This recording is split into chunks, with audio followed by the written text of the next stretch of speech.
Hi, everybody. Welcome to Beyond the Backcast. Ryan, I'm up here talk with Breda and Ketty about Batman, the animated series, and this week's episode is Read My Lips. How are you doing today, sir? I'm looking forward to looking at Batman's greatest adversary, Jeff Dunham. It's been a long time since I've seen this stuff, so I can't really, I don't worry, I forget what the catchphrases of his menagerie is. So, I know I'm not referencing Ahmed on here, that's for sure. whatever makes you the head gives you that head. Why do you say that for?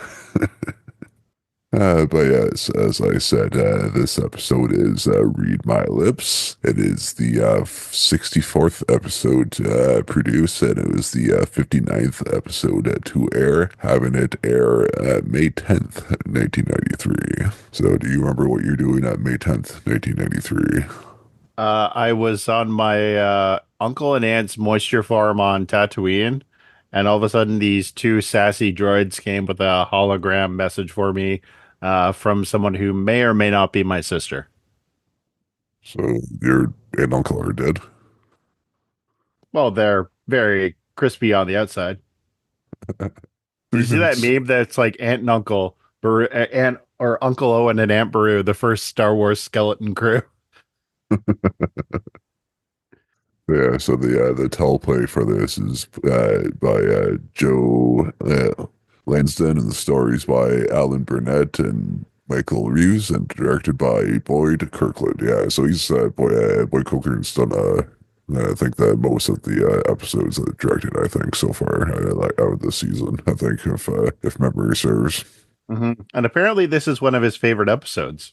Yeah, I can see that. Yeah, because it's a bit different. A bit different take on the villain and stuff, and then there's like the jazzy soundtrack to the episode as well, which is definitely one of my notes that that I like the jazz intro music over the opening credits, and then there's I always imagine it was like Penn from Penn and Teller on his standing bass, like on the Just for Laughs Oh yeah, stage, like doing like the bass for the bass for the as they're throughout the episode. yeah. Actually, Kirkland did big mention part of the reason he likes this episode so much is the music, and you can Yeah, definitely see what he's talking about.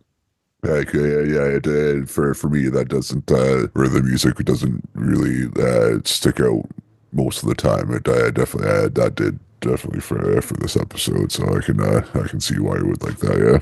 Yeah, this episode opens up with Jake Paul getting ready to fight his next opponent. A little beefier and more appropriately aged than the last guy. And not a big boxing guy myself, really. But oddly enough, one of my favorite movies though is a boxing movie, which I think I might have mentioned last week with Rivers with us that it was Digstown, because that was like the episode that was the movie we were talking about when I was on his Patreon a couple years ago. Right We were on. talking about that movie.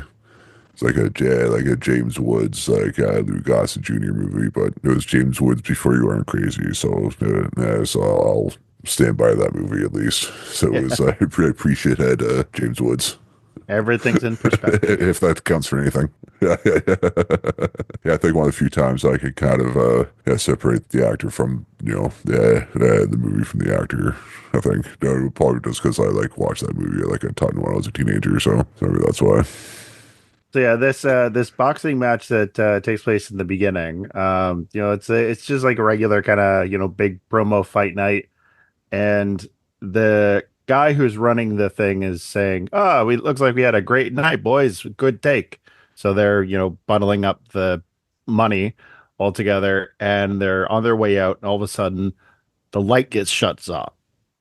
So these thugs ambush the security guards and start making a move. It's a very sophisticated plan, which I mean, it's not so much a, uh, kind of hit and run kind of a opportunity where they just grab the money and run.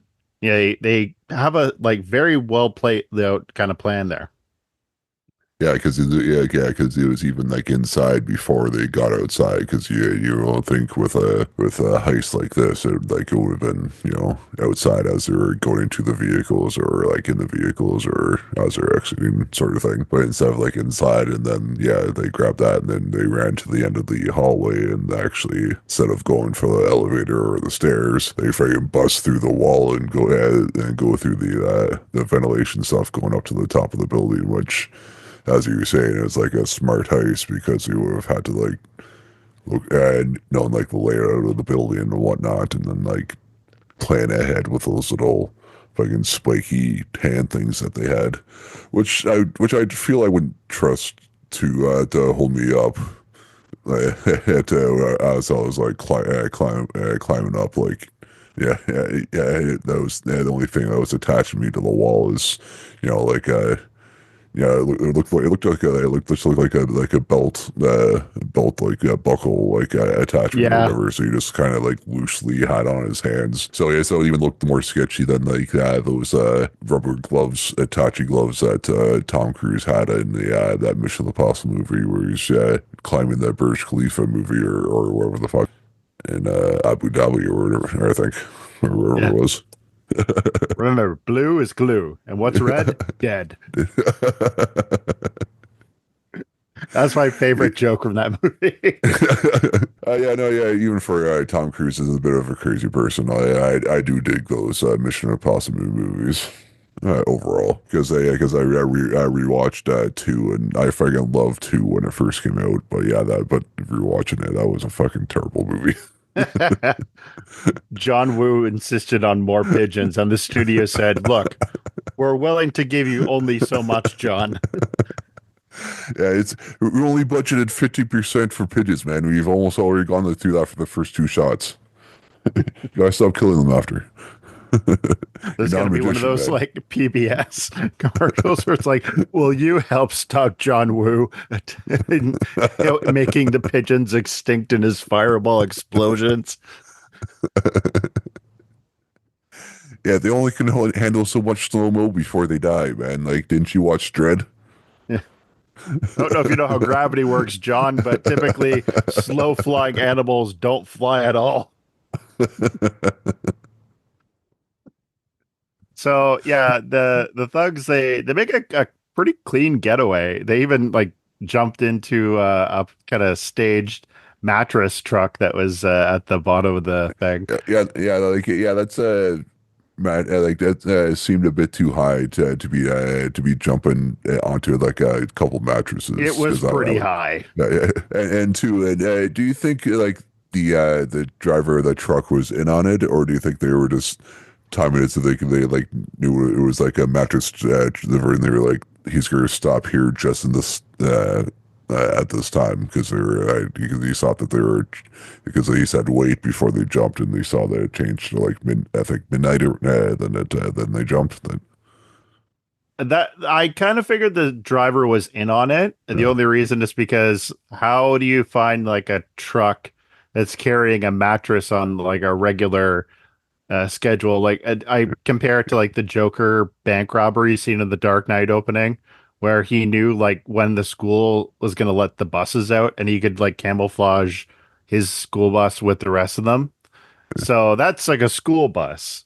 Compare that to a guy big I was truck with just a mattress. yeah I was just trying to wonder like how to like Yeah. to what end his planning was really if he planned it that much that he was able to like hey I know this truck delivery every Thursday he has like four or five mattresses coming from that wherever the fuck and it's always open he always stops right here at midnight because the driver's like good at stuff or if it just was part of that like another part of the heist where there's like okay just make sure you be at this fucking intersection at midnight if not splat.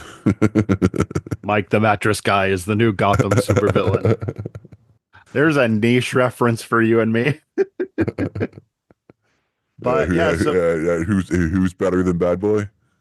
no everyone. Wasn't there like a whole like scandal thing that was going on with them? Oh, I'm or was sure. it? You know, I'm sure. I think so. Yeah, but I think it was so long ago. I forgot what it is. But I think there was something. Yeah, because I think that's why you don't see those commercials anymore. Yeah, they've kind of. I think they sullied their name in one Yeah, aspect or yeah, not. or whatever it was. Yeah, I'm sure. Yeah, yeah. I'll probably Mel look. Lastman's rolling in his grave. Yeah. You'll know when I'm editing this because you get the link to whatever it was Yeah. at that point because I that's what I'll remember. So when the thugs have gotten back to their hideout, it's this warehouse with all these like mannequins and you know kind of like storage equipment, and they're talking to their boss. I like that the boss is hidden in the shadows and just like the art of perspective because like when we see him at first and you know they're talking, it looks like this regular guy in a top hat where he's talking with his like assistant beside him. So you're not thinking much of it, but the clues are in there as the episode plays forward. And that's when we have a cut to this newspaper montage of the same crime lord who's basically saying like this is just the beginning. And you see all these several robberies that have taken place, you know, like the classic spinning Simpsons newspaper effect. And yeah, so the first thing that we see is Gordon kind of catching up on the information. And this is the first time we've seen Batman actually get into the room. He casually walks through the window, and Gordon doesn't notice. That's the best part. Like maybe Gordon's just got bad reflexes. Like, Well, he's old man Gordon, man. That's why he's not like out being a actual detective or a cop. He's like the commissioner. So he's like if he's out actually out on duty doing stuff, he probably will get overtaken and killed or whatever. Because because it's all those reflexes and then the hearing are all shot. is that the real origin of James Gordon? That he's just an old crusty white guy who's just been, shuffled off in the bureaucratic system to a job that does nothing. Yeah, I know he's yeah, or that yeah, he's old enough that he should have retired, but hasn't yet because he's like, I'm still good at my job. I've got issues. I cheated on my wife. But yes, Were they married at that point, or is it when they're still or beforehand? Or I guess it was right. they were married because yeah, she had Okay, his last name. okay, yeah, okay, Yep. yeah.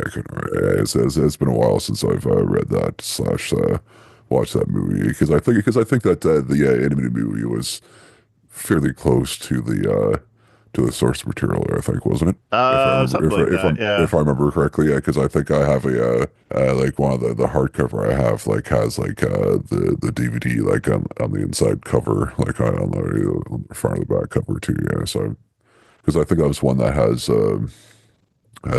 what's his face Brian I think Bryan Cranston voiced Gordon in Yeah. that which I liked.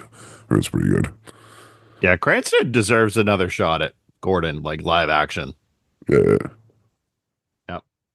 Yeah, because I Yeah. think because I think he's at the age that you could pull off like the older Gordon, yeah, like they'll if they go with like the commissioner, so instead of like if they're gonna do like multiple Batmans, he's gonna be like or like they did in the Nolan ones where he wasn't commissioner yet, and then he kind of made his way up to throughout the series. Because, was he commissioner in the Dark Knight, or was it Rises that he became commissioner? He got made commissioner at the very end because Loeb had been killed. And so with Loeb out of the picture, they needed somebody to replace him. And he was already kind of like a poster boy for the police department at that point. But It's been a while since I've seen those movies. I think I need to watch them again. yep. So Gordon's letting Batman in, and he's like spooked when he sees him. He's like, they're talking about an old man and his blood pressure, and Batman's just Hey, this is the seventh time you've done this week. I think I'd be like used to this more by like the now, 70th. but Yeah. Like you know who I am by now. Or you think you just have like a mirror like installed on like the opposite side of the room, so like so he sees like the movement in the window, so you can actually like see them in the periphery, so he doesn't get surprised and has a heart attack. Yeah. Like one of those like laser tripping systems, like it goes off like a beeper or a pressure Or pad. no, like no, like I think you'd have to go low tech because I think Batman would probably like somehow plan for like the laser stuff, but not a He's that mirror. petty. No, I will scare you to death one day. It's not murder if I scare you to death. But yeah, so Gordon's said like we've been trying to find out what's been going on this whole caper thing, but the guy's got a very good system going on, so we can't catch much clues as to who's really behind it. The only thing that we have is this home video of the citizen grabbed of the robbery with their like camcorder. So Batman takes it back to the Batcave, and he's watching it in slow mo. They've covered their bases pretty well. They're wearing masks. They're knowing exactly how to get out of the line of sight. The only thing that but kind of loosens their plan is the fact that in the video, while watching in slow mo, one of the guys has his shirt torn and a tattoo is shown. Yeah, So but before we go into that though, yeah, I like how like Batman was talking to Alfred because Alfred came up and he's like, "Oh, not much of a plot, sir," because no, because he's it's just like the bad guys are never getting away, and he's like, and Batman says to Alfred that these guys are like pretty smart for wearing like gloves and masks, so you won't be able to tell who they are. I'm like, that's really not like the high bar for bad guys because I think that should be like heist 101 is to wear fucking gloves and a mask. like he does that. And like if you don't do that, I think you're fucking pretty stupid. You'd be stupid if you didn't do it, but if you're doing it, that means you're just doing it right, not being like smart, right? I think. Yeah. Batman's just pissed that they're making him work on this harder. But I just thought it was weird that he like went on his way to be like, yeah, these guys are really smart because they wore masks and masks and gloves. I'm like, not really, but Yeah, he's definitely needing a vacation. Like he's kind of overcooking his or brain on this whole he's got thing. or he just has a really fucking low bar for like regular like thugs in Gotham. Yeah. Alfred, can you believe this? They have a van for getting away, almost like a getaway van. Oh, they actually tied their shoes so they won't trip, man. They're really smart.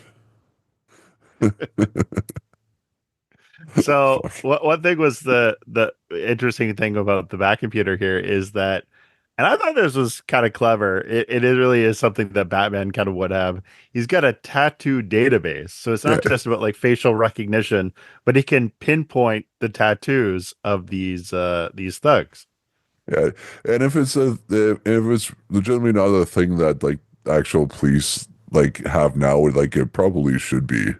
I would think, because that should be like definitely like on the list of like top like identifiable objects other than just say trying to because if you're just trying to explain it to if you're trying to be like cops came to you and be like we need like you explain what I look like so I had to do a sketch, would you actually be able to like actually properly describe me so it actually looks correct? Like you look Portuguese. Bruno. Oh yeah. Oh man, I miss Bruno. But yeah, so but you'd be like, okay, yeah, but yeah, a tattoo and it looks like this. You'd be like, oh, okay, yeah. Then he's like, a tall white guy or whatever. Then yeah, like, okay, yeah, it's Adam because he has, that tattoo like that's on his chest that you can't see. That I'm not going to show you. Take it off.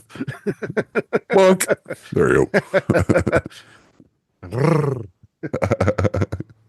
There's a reason this is in video, folks. But yeah, so he manages to use the tattoo to identify the thug who goes by the street name Rhino. And before you guys ask, no, unfortunately, it is not the Rhino supervillain from Spider-Man.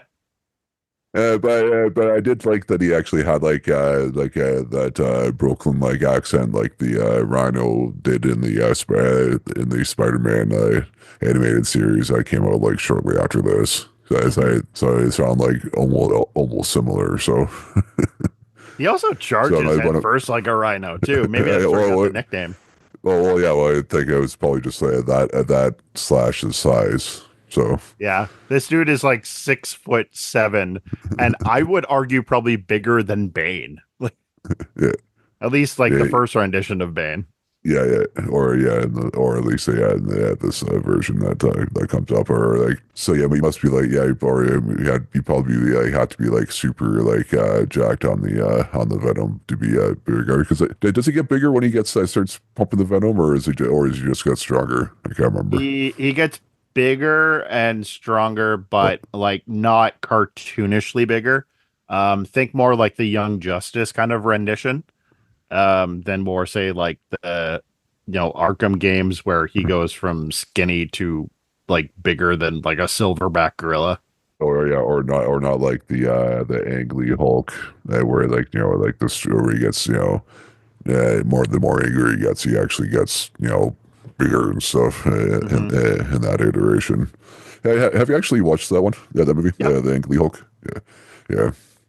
Yeah, as I I'm said, not like forgetting that stupid Josh Lucas death. That's seared yeah. into my memory. As I said, I fully see that it is like not a good movie, but I do enjoy that movie. Yep. As fucking as bad as it is, I really enjoy that movie. Yeah. So My favorite part of that is Nick Nolte at the end, where he mimics and mocks like Bruce's temper tantrum. yeah, he's He just just like does. no, no, no. They just fucking bites into the fucking electricity Yeah, and I just like forgot fucking. about that. He's like, yeah.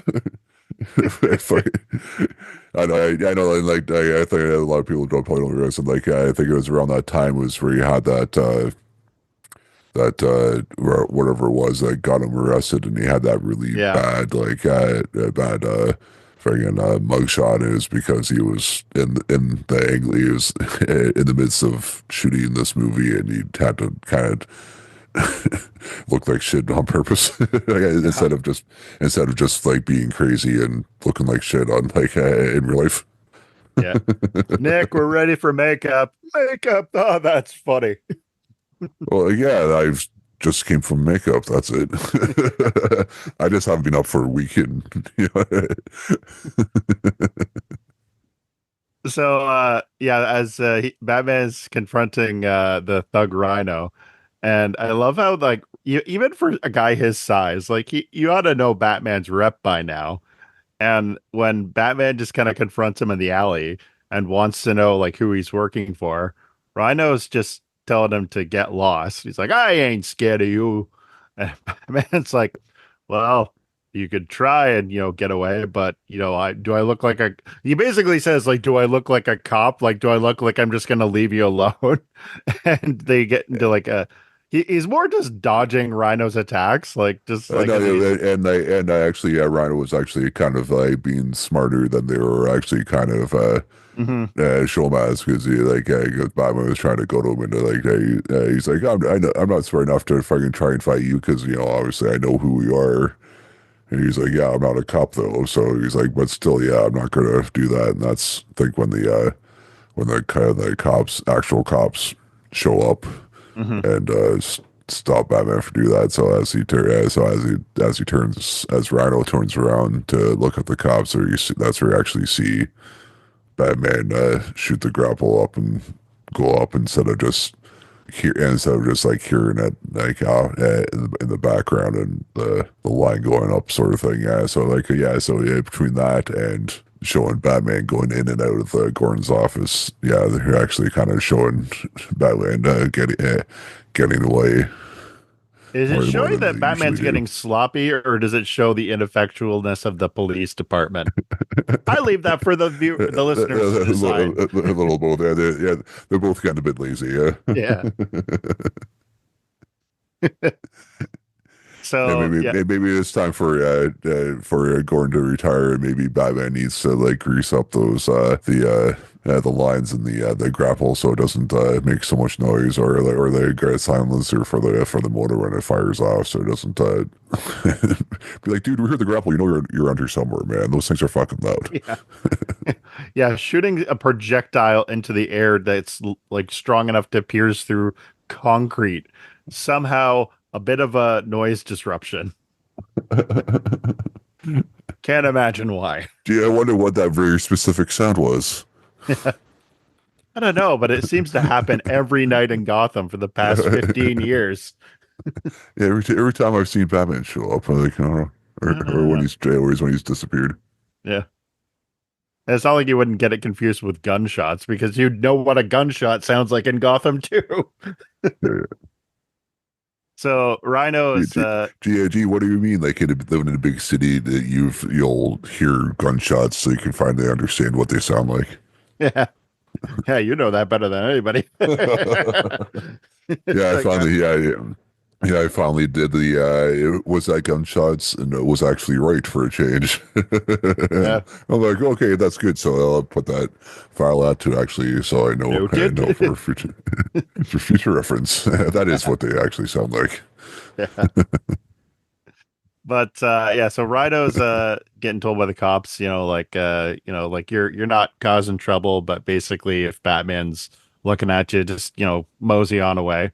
And so he goes off and Batman is following from him from the rooftops and goes to visit his boss. Okay, so I gotta tell you a little childhood story of me watching this episode for the first time because this is the reveal of the boss. So I'll tell you what happens and then I'll tell you what my reaction to it was as a kid. So he's like, I talking to this like nerdy guy, Wesker, who is kind of the liaison between them and the boss. And he says, Batman's after me, so I need to talk to the boss. And he's like, oh, I can't let you talk to the boss. Like, he's like his very timid type, like the boss is sleeping and he said he didn't want to be disturbed. And Rhino's like, I need to talk to him right now. So he goes to fetch the boss. And from the other upside of the room is this voice saying, what do you want? He's like, Rhino wants to talk to you. Oh, he does he? So Wesker walks down carrying the dummy Scarface. Okay, so here's the thing that happened when I was a kid watching this. Because this episode is all about the famous character, the ventriloquist in Scarface. I did not know what a ventriloquist was when I was a kid. So I watched this when I was about 5 years old in syndication. What I thought happened was before I knew about the origin of the character Scarface was that a thug had walked up the stairs, walked into the room with him, and somehow turned into a little person that he carried. I thought that the dummy was a real person. No, I thought you were saying I thought it was like a Chucky situation, and like Or and yeah, the doll like was he turned the into doll the was doll. alive, yeah, or the doll was alive, yeah. Like I had this weird Mandela effect kind of thing watching this, and I was like, "Oh yeah, I could not like rationalize what was going on because I had no idea about like multiple personalities or anything like that, which we'll get into in a minute, kind of the origin there. But I was just thinking that this was a guy who had gone upstairs, something happened off camera, and that he came back a doll. And like the funny thing is when you watch this, it's clearly just Wesker walking in there. It's not someone going with him. It's just like I still to this day, like I don't know if it was like just like a psyop or what. But yeah, so this is the introduction to the ventriloquist and Scarface, who is very I would say semi-regular antagonist in the Rogues Gallery. What were your thoughts on Scarface as a character?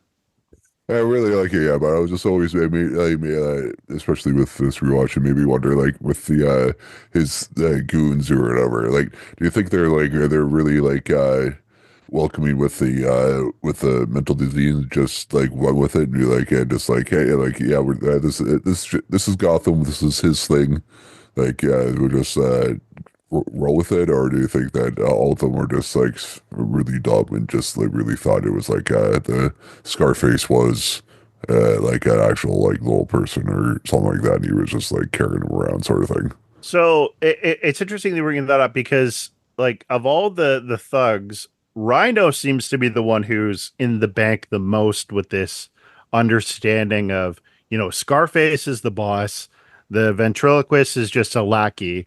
And by the way, he goes by the name the ventriloquist. Like he's called that by his gang.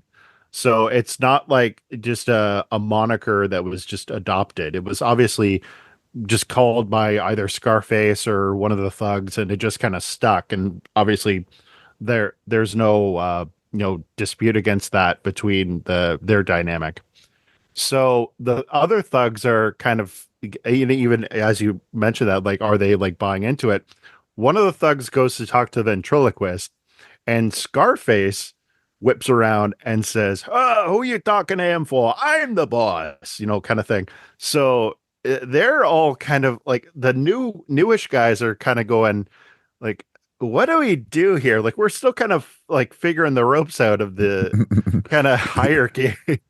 It's like you feeling this out and be like, okay, so do you buy their example? So like, do we? Yeah, yeah. Just it makes me think of actually what somebody was telling me about Ed the Sock, Oh which yeah. like I don't know if anybody like I think most of our listeners are Canadian, so they probably know who this is, but like or like sorry anybody that's outside of Canada, like the Sock was like a little hand puppet that used to work out, or like it was like.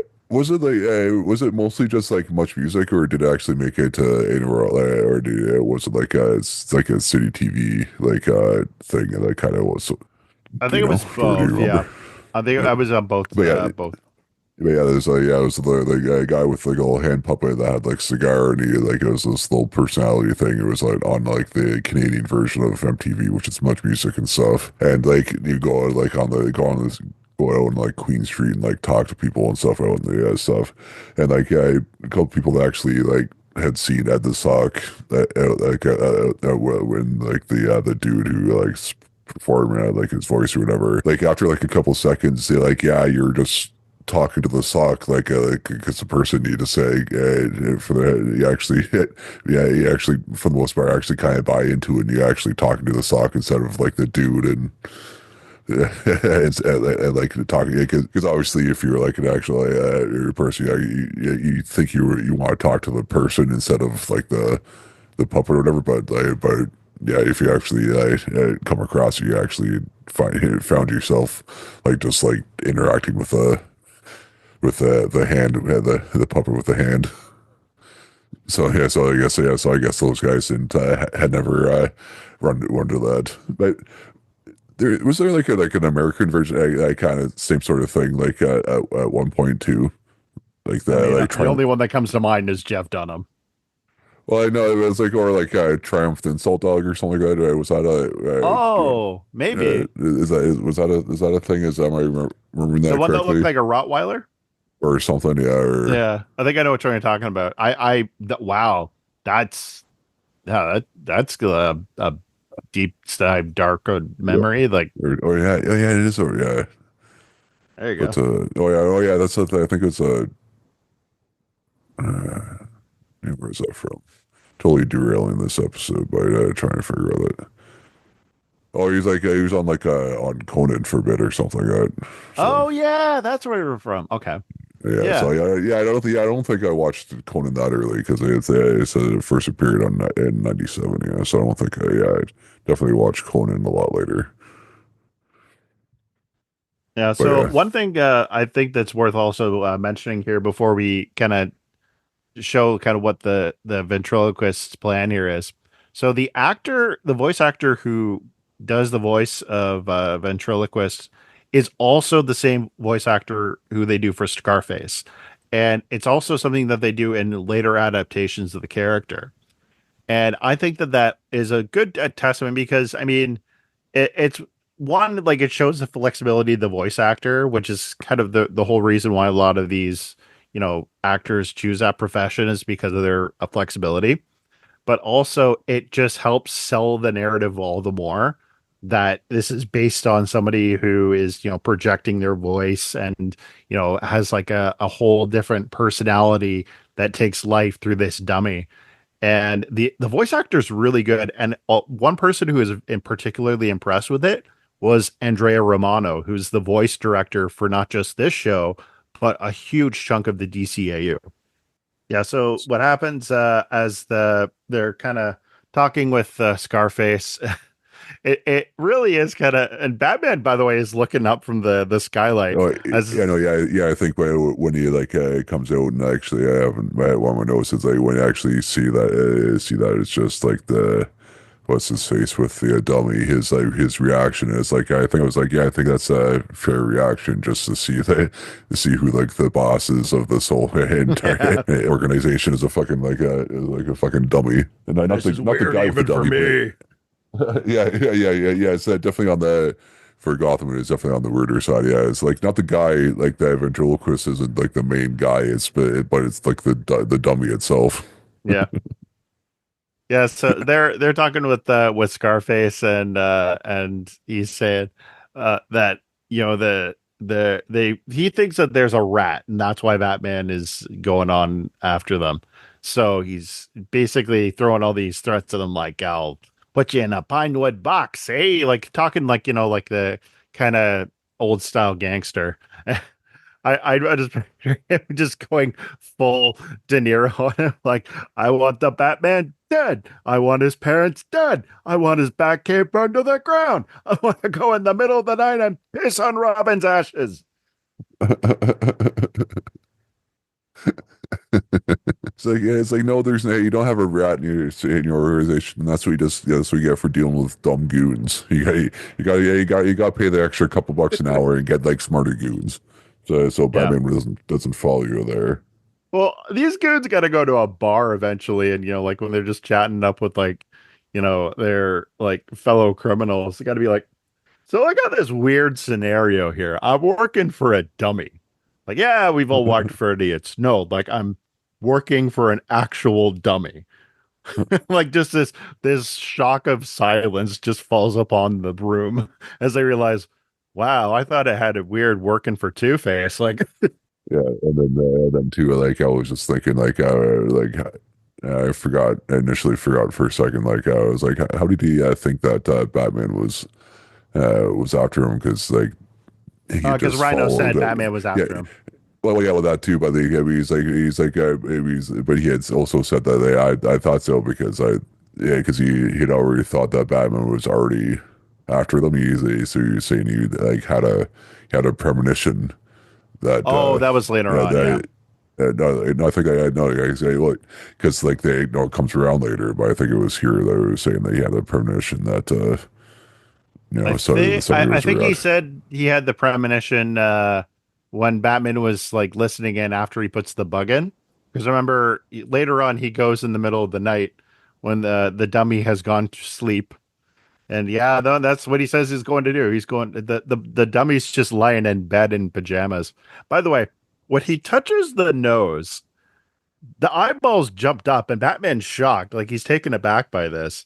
So that's the one thing is like the whole kind of dynamic with the thing is like it like almost convincing you that this dummy is alive. Yeah, Uh because yeah, yeah like you. how else would the eyes open? Like Yeah, no, yeah. Even if I were Batman, I think I would. I probably would have had the same reaction too. Yeah, just for a second. yeah, Yeah, because even though it is, if it's an inanimate object, and it move for a second, that it would probably like momentarily freak me out. yeah. Be like, well, yeah, this thing isn't alive.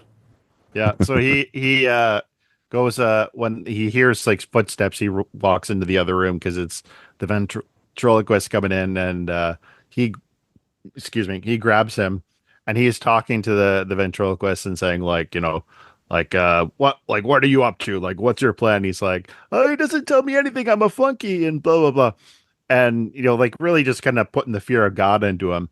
So what I found really interesting is whenever Scarface is talking, because he calls from outside the room, like, "Hey, what's going on in there? I hear voices." Every single time he does that, Wesker is turning his face away from the camera. So I thought that was a really good tell. And it's like one of those small details that's really good because obviously like he's on the regular not showing his lips, showing that he's moving them when Scarface is talking. But it's just that extra cell of the narrative that this is somebody completely different that he's talking to. Yeah, yeah, the entire like ventriloquist stuff was pretty good, I thought. Yeah, Hmm. Yeah, they really know how to do it. Like they've clearly like been able to study like how like the body language of ventriloquists work, like carrying the doll around, like the little like Foley sounds, like the legs like rattling or like the eyeballs kind of moving around, like the clicking of the wood. It's really like kind of three-dimensional. It feels really good. also watching this episode too, like maybe kind of think because I'm not no doctor, so maybe I wonder like what the different like the mental differences between like what he has and what Two Face has going on, or like or if it's like yeah two different manifestations of the same disease, or if it's two completely different mental diseases or whatever else is going on. Yeah, I would say they're about the same. Yeah, I think that's a good way of putting it, is like two different manifestations of the same illness. And yeah, it's just kind of interesting how they've taken two forms. Like in Two Face's case, it's, two personalities like literally inhabiting one body. Whereas here, it's like taking a fraction of your personality and kind of putting them into an inanimate object and personifying that. So if there's any psychologists out there that actually listen to us, which I doubt, yeah, hit us up on our social medias and let us know like what the difference is, because obviously we have no idea what's going on. And please solve my childhood trauma while you're at it. I'll pay you well. But yeah, well, before Batman leaves and the ventriloquist and Scarface are talking, he plants a little bug on the bow tie of the ventriloquist's suit, and so he goes back to the Batcave and talks to Alfred, and so he's basically showing the talking to him about like multiple personality disorder, and yeah, it's this is back before like DID kind of became a thing, and it's kind of more kind of like better explained in terms of how to kind of make it more realistic. But if you guys have seen the movie Psycho, it's like Norman Bates and his mother kind of dynamic. Sorry to spoil that, 70-year-old movie for you, but um, what I found interesting is like even as Alfred's listening to it and he plays like the audio recording, like he sounds like the two of them talking, the ventriloquist and Scarface, and Alfred takes the words right out of my mouth. It sounds like two completely different people. And Batman says, "Yeah, even the computer thinks it's two different people." So like Yeah, that shows you how like good this guy is. And one thing yeah, I think is also so that makes you think like with regular voice actors if they just went through their catalog with their most well known voices or whatever, if like voice recognition software would or if how well it is to be able to tell the difference. It'd be like, hey, yeah, this is the same person, or if this is like, yeah, or that reads it as you know several different people or whatever.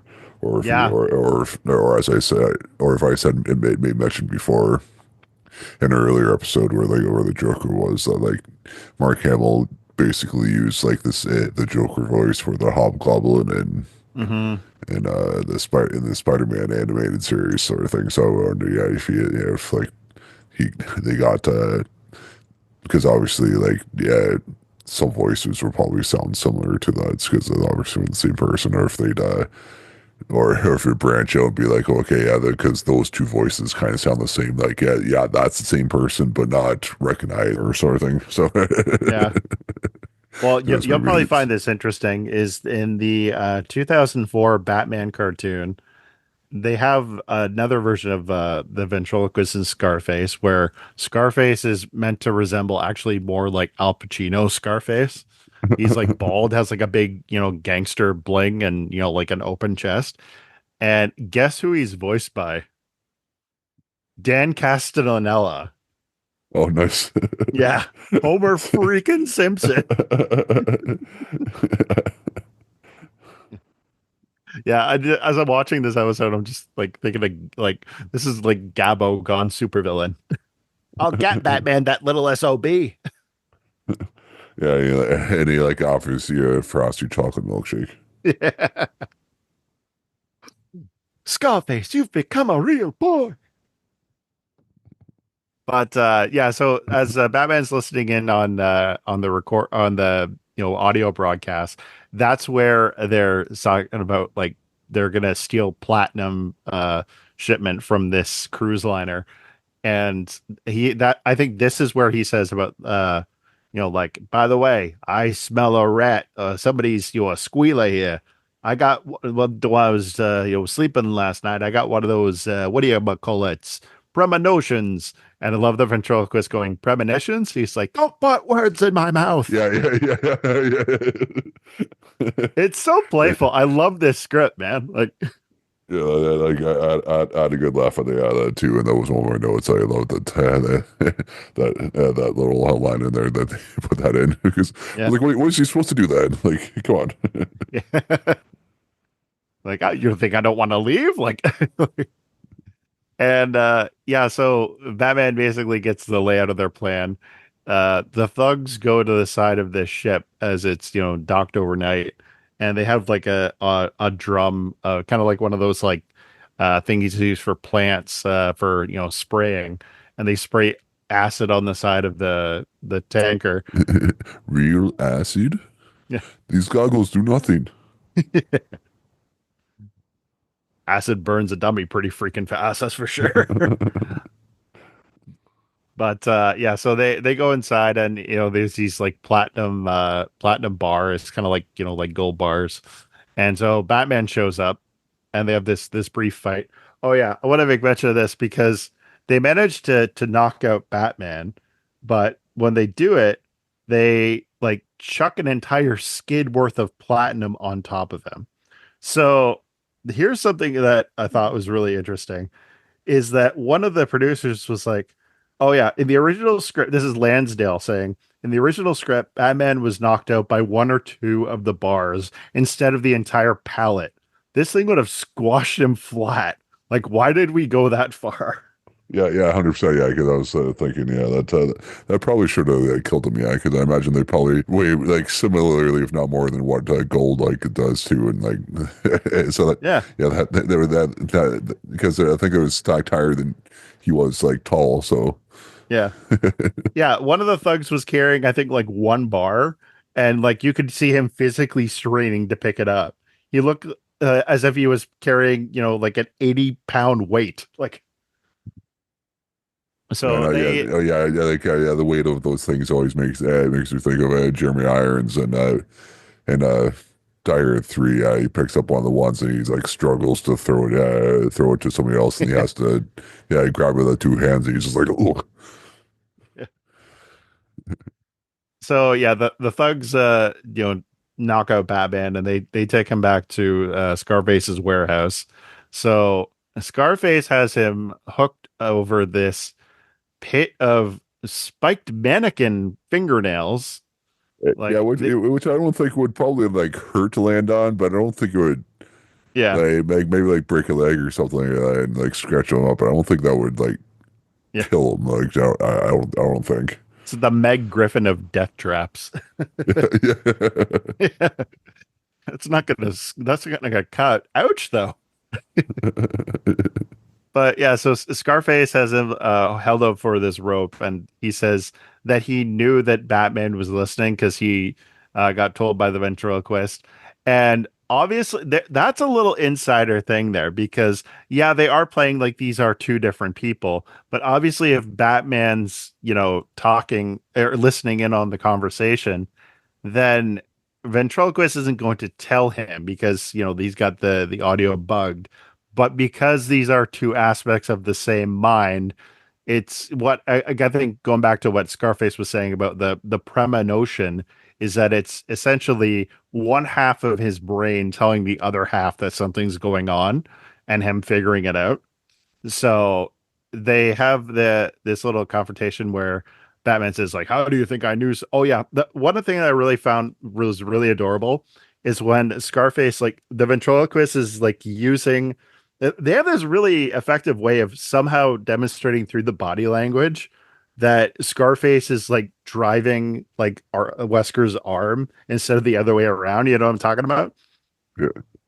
Yeah, but also too, but it made me think though, like when that conversation had went though, because he was saying like yeah, Wesker told him, so I was thinking that maybe it's just like no, but not necessarily that he would have known that he bugged the his tie, but it was Mhm. probably like before Batman got home, so he can like activate the bug because I don't think the Oh yeah, yeah, no, because unless he like has like the the Batmobile like rigged so that he can intercept the bug uh, got signal bat there, Wi-Fi. so yeah, or something, yeah.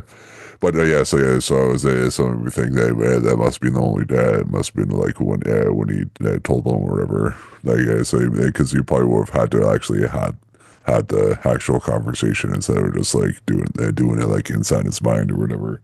So Yeah. so but yeah.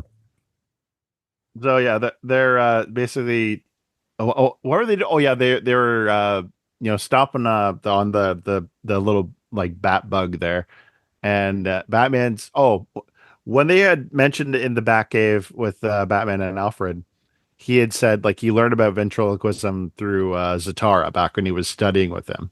So the reason I make mention of that is because Batman says to Scarface, "I know who the rat is." So he's like, you know, egging on the psychosis of like the whole Scarface thing, and he's talking directly to Scarface.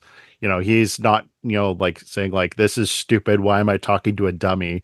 He's like, "All right, I'll play your game and I'll figure out how to outsmart you here." Because he says, "I know who the rat is." Oh, yeah, who's the rat? It's him, the ventriloquist. And so ventriloquist is like, "No, no, it wasn't me." And then Batman uses his ventriloquism skills to mimic and throw Wesker's voice. Yeah, because I think when like to backtrack, yeah, when Alfred was talking to Batman when he actually got the tape or whatever he was or yeah, but when there was bugging him, he was saying like he's like yeah, my time when I trained with Satara, yeah, like yeah, he could have he helped me throw my voice and whatnot. And this guy could have told given like Satana some pointers sort of thing Mm-hmm. because he was saying like how good he is. So that's how we all knew that Batman had some ventriloquist skills at least to some extent. Mm-hmm. So it wasn't that completely out of left field when he started doing that he was able to fuck with Scarface. Yeah, it was very cleverly done. Yeah, yeah, because And what he said initially. I think he like called him like a name or something like that after he finished a sentence or he called something. him like, like you're the real dummy or something like that. Like, or like, called him sawdust breath or something. Like, Yeah, I think yeah later on, yeah, but yeah, I think it was like yeah, the other one. He's like, "What'd you say?" It's like, "No, I didn't say yeah. anything. I said I didn't say anything to you. I swear." Yeah. And that's the thing, like he's like, "No, like for real, I'm not saying it." And so the Scarface says to his thugs, "You heard it. He's the rat. Kill him, boys." And I love the conundrum that the thugs have here. It's like, okay, but boss, if we kill the ventriloquist, doesn't that mean Yeah. I finally have to actually address the facade that they're under. Yeah, we're like, but or at least I like yeah, like the fact that at least they're smart enough to be like, maybe we shouldn't do that. You know the funny thing is though that for these thugs, like this is your one ticket out of this. It's like your one ticket of just getting out of this gang and like joining a better one. I mean, they're doing pretty well financially, so that's the one I think reason that they're sticking around. But the fact that it's like okay, like I'm working for a crazy man, like and in Gotham City. when I say this man is crazy, that ought to mean something. Like, That's the thing though. Like they're all crazy. So so crazy. Gotham. Yeah, Gotham's synonymous with the crazy. Yeah. So, but because up until this point, like yeah, they did have. It's probably the best. One of the better villains to be working for. mhm. Because they're yeah, they were pulling off like all the heists like left and right because they did like what five, was it like five of them or was it like 5 months or something like that or something like that. It was yeah, something along those lines, like Yeah, pretty consistently. so anyway, so up to this point, yeah, like it, it was just like regular crazy. So it was like, like everyone else just dealing with like regular like work bullshit, really. So Yeah. Yeah. Yeah, I just love the look on their face where they just go, they're okay, like, wait a minute. what do we do here? Like, what is the right choice to make? Like, do you kill him and then you pick up the dummy and then you're the ventriloquist? Like, Oh, and it was a Chucky situation. He was alive. yeah, I am a real boy. yeah, it's like Ra's al Ghul, like just passing on a title, except with a bow tie and a wooden toy. Like, so yeah, the Batman uses this opportunity to to escape, and he chucks a batarang at the Scarface doll, and actually like cuts his hand off. So this is going to be interesting because what happens is as this fight's going on, and you see like the ventriloquist literally turning Scarface around with the pointed gun at him. Like that's crazy enough in itself, but they have one of the thugs like try and shoot at Batman, and he pulls like Tommy gun to get at him. Batman dives out of the way, and this thing shoots up Scarface, like puts hundreds of bullet holes into him. And But you think with this thug, you think he would like have at least like some gun knowledge. Like after he's like saw Batman go like in behind whatever he jumped behind, and he's not there mhm, anymore. Why did he keep shooting for so long? yeah, he was working through something. He had some issues with his boss. But this is what I was wanting to talk about, is because Dan Reba says in one of the production notes, this is one of the cool things about Scarface. You can inflict all sorts of hideous violence on the dummy. You can shoot him up. You can cut him into pieces. You can do hideous things to him that you would never get away with on a person, nor would you want to. Because obviously, the fact that this is, a kid's cartoon, they have like certain guidelines in terms of violence. But here, the censors are like, it's a dummy. You can do whatever you want to the dummy. You can set it on fire. You can put a grenade in his mouth. We don't care. He's not alive. Like, Yeah, definitely thinking, yeah, that probably would have been the thing to set it on fire. Yeah, but yeah, it's ends up, and then he like, yeah, shoots for friggin' way longer than he should have, and then you yeah, realize, yeah, he stops and realizes what he's done, yeah, and then I think that's when the ventriloquist freaks out and sees what's happened and gone. And he's like, oh no. yeah, he's devastated. Like, because like whether you're considering this like like what degree of mental illness this is like a personal attachment to him. Like this is like losing like a family member to him, or such. Just essentially, he's losing a part of himself. Oh yeah, that's more and more. Yeah, I would think, yeah, than being like a family member things. Yeah.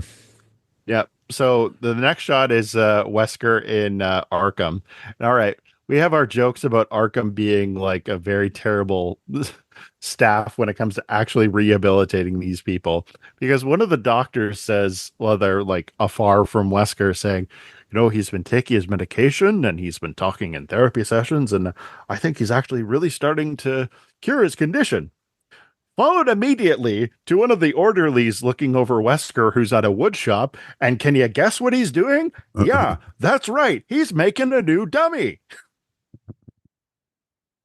Yeah, he's like making it in front of them as he's saying He's that. So literally he's making it in front of them. like, Like, turn your head to the right, you idiot. Like, well, he doesn't need to. He's like, they're looking right at him, so it's not like he needs to turn anymore. Well, I thought about So I wonder just if if they're that inept, or was he that good at hiding it though? I wonder what they yeah. were trying to get at there.